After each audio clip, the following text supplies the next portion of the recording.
자, 하위 평가 통보를 받은 김영주 의원 이미 탈당을 했고요. 서른 의원도 탈당을 시사하는 발언을 했습니다. 공천에서 컷오프된 이수진 의원에 이어 단식 농성 중인 노웅래 의원도 탈당 가능성을 내비쳤습니다. 그러자 이재명 대표와 홍익표 원내대표는 노웅래 의원을 달래는 모습도 보였습니다. 제가 개인적으로 존경하고 또 정말 가까운 분이라고 할 수 있는 노웅래 의원께서 공관위 결정 때문에 지금 회의실을 차지하고 계셔서 불익이 이곳에서 회의를 하게 됐습니다. 좀 안타까운 일입니다. 당은 어떻게 하려고 그러는 거예요? 얘기를 해보겠습니다.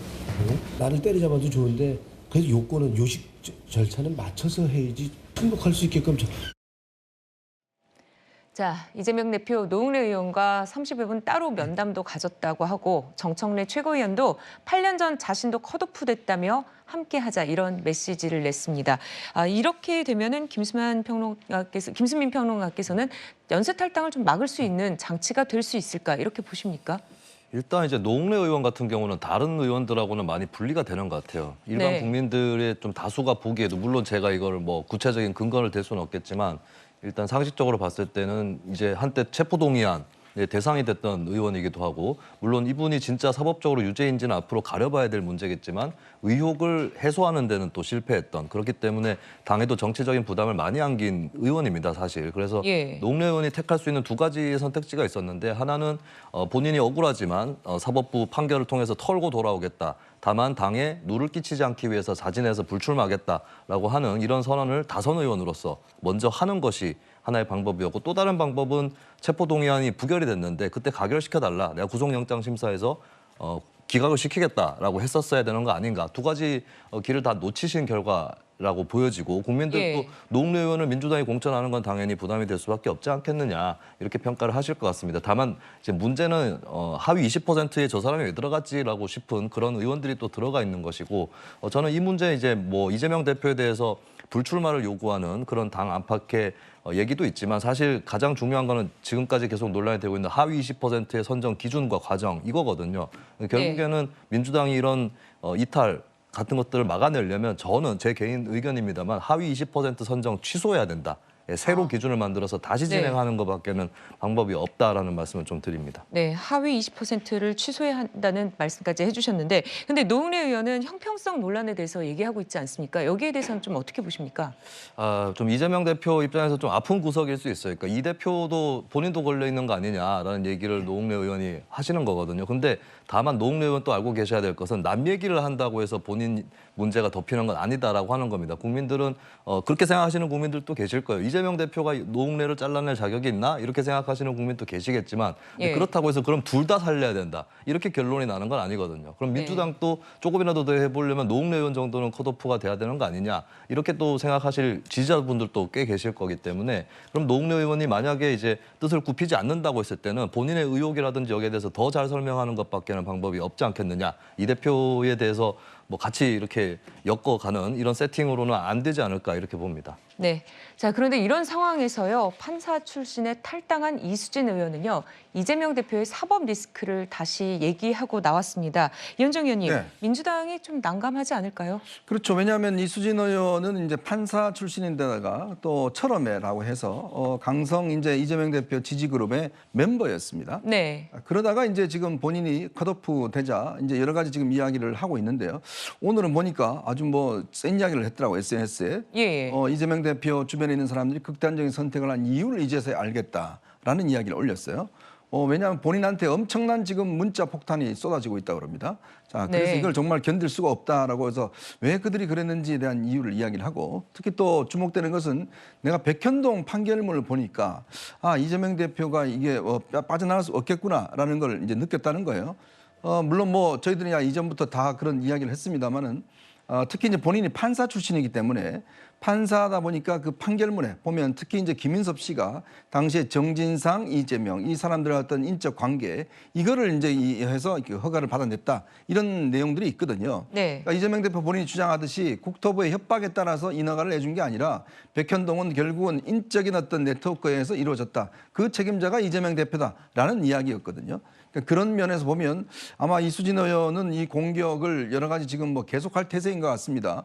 뭐 본인의 어떤 거친 문제도 여러 가지 걸려 있고 특히 아마 본인이 자존심이 굉장히 상했다는 것 같아요. 왜냐하면 뭐 하위 20% 들지도 않았는데 단지 2, 3% 정도 여론조사가 좀 뒤처진다라는 이유로 인해서 그냥 갑자기 추미애 전 대표 뭐 등등 이런 사람들을 막 여론에 넣었다가 갑자기 확 자르니까 그 배신감에서 하는 것 같은데 저는 이 모든 과정들이 벌어지는 게 보면 이재명 대표가 사람에 대한 예의가 좀 없다. 그건 뭐냐면 노웅래 의원도 마찬가지고 네. 사실은 이런 어떤 탈락하는 의원들에 좀 진정성 있게 정말 이 설득하고 이렇게 다가가는 모습 보여줘야 될 텐데 셀카 저렇게 웃으면서 찍고 그다음에 웃고 뭐 이런 모습 보여주니까 아마 탈락한 분들이 더 지금 격렬하게 지금 반대하는 게 아닌가 싶습니다. 네. 자, 그리고 공천 결과가 속속 발표되고 있는데 어제 공천 확정 명단을 두고서 일각에서는요.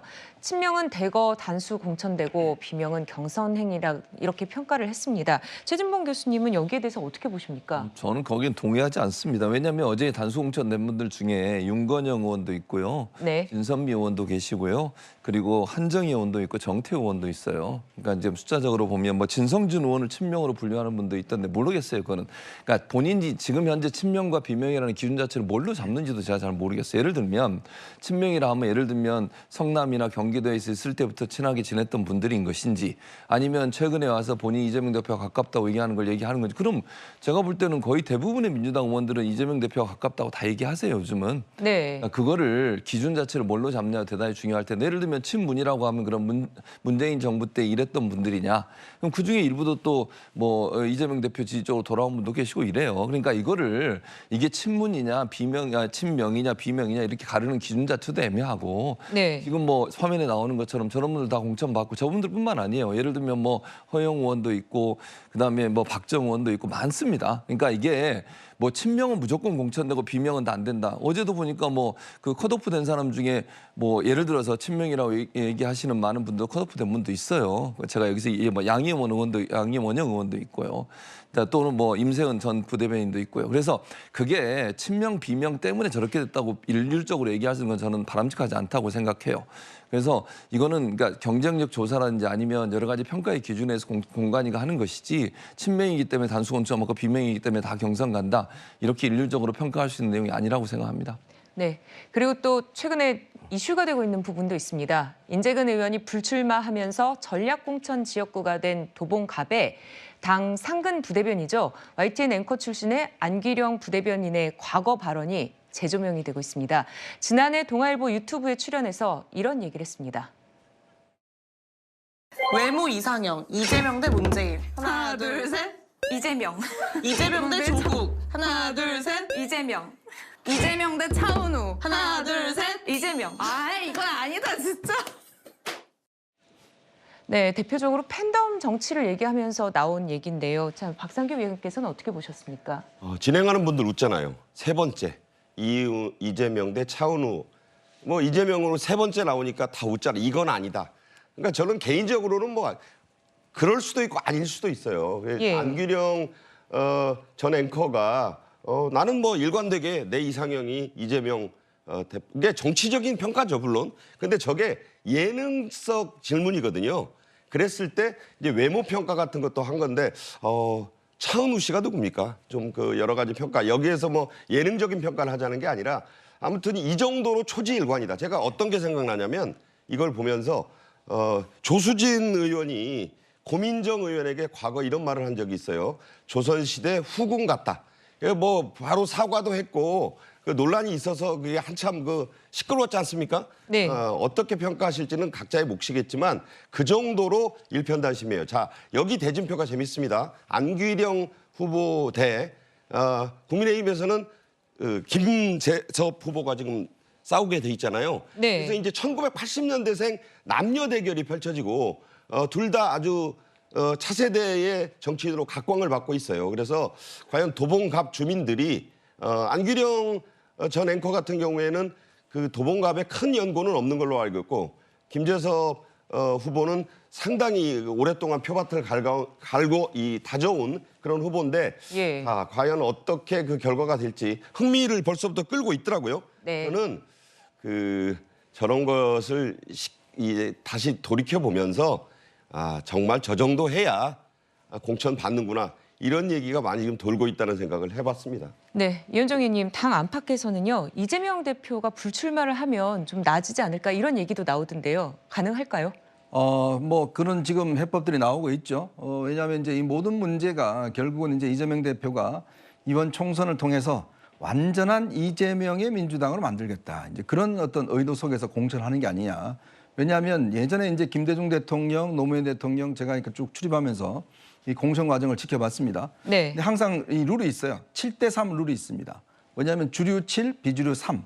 항상 이 룰을 절절하게 지켜냅니다. 공천 과정에서.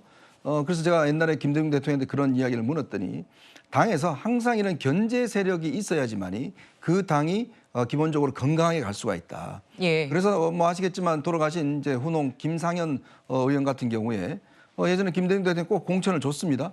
그 이유는 뭐냐면 분명히 이제 경선할 때 항상 출마해서 대표 경선에 출마하는 분인지 알고는 있지만 그러나 그런 분들이 있어야지만이 당에서도 긴장도가 유지된다는 거거든요.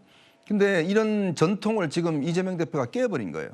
아까 김수민 평론 이야기했지만 저는 이번처럼 이렇게 이 주류 일관으로 공천하는 거는 저는 처음 보는 것 같습니다.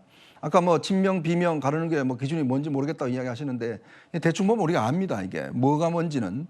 자, 그러니까 지금의 어떤 이재명 대표 뭐 예전에 안규백 의원 같은 경우도 본인 예전에는 이 정세균계였다가 완전히 이제 친명계로 돌아섰잖아요.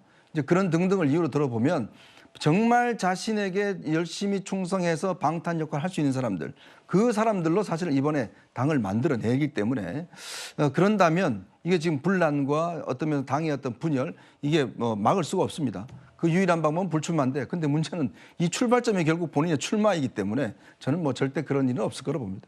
네, 자 민주당 지도부 비공개 회의에서도 갈등 국면이 장기화되면 총선 승리가 어렵다는 취지의 보고가 있었다 이렇게 알려지고 있습니다. 이번 주 발표된 여론조사를 보면요 위기라고 느낄 것 같기도 한데요. 김승민 평론가님 정당 지지도 보고 한번 분석해 주시죠.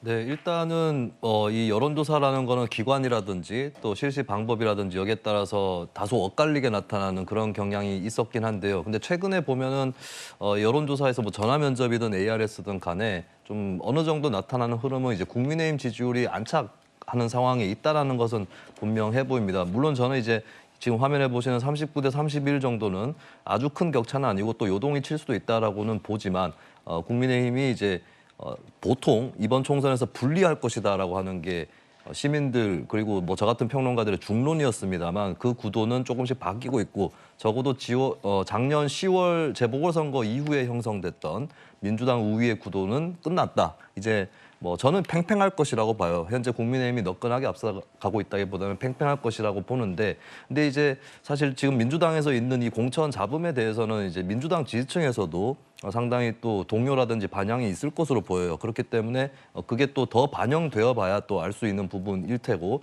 저는 좀 위험한 것은 다음 주에 격차가 더 벌어진다거나 하는 것도 개연성이 있기 때문에 민주당이 물론 여론조사를 주식 시세 보듯이 그렇게 정치를 하는 건 아니지만 현재 이런 흐름들이 나타나고 있는 것, 이거를 충분히 유념을 해서 수습을 빨리 할 수 있는 그런 방안을 찾아야 된다는 말씀을 드리고, 그리고 민주당 지도부, 이재명 대표, 그리고 민주당 전체가 알고 있어야 될 것은 지난 대선 때 이재명 대표를 지지한 국민이 1,600만 명입니다. 굉장히 많은 숫자거든요. 사실은 여기서 더 확장을 하는 게 아니라 그 표만 제대로 가져가도 총선은 대선보다 투표율도 낮기 때문에 총선에서 승리하는 겁니다. 근데 1,600만 명이 어떤 생각을 가지고 있느냐를 잘 헤아려야 돼요. 그중에서 정말 소위 얘기하는 민주당의 현재 어떤 강성 지지층, 여기하고 결을 같이 하는 분들도 계시겠지만 또 굉장히 혹은 그 이상의 많은 분들이 그렇지 않은 지지층도 있었다는 겁니다. 이 지지층들을 다 껴안고 갈 수 있는 것, 이것을 공천에서 보여줘야 여당을 심판하고 정부를 심판할 수 있는 발판을 만들 수 있을 것이라고 봅니다. 네, 앞서서 패널분께서 국민의힘 조수진 의원의 발언을 잠시 언급을 했었는데요. 이 조수진 의원의 발언에 대해서는 본인도 사과한 바가 있었습니다. 자, 민주당 공천 내홍 얘기는 여기까지 나눠보겠습니다.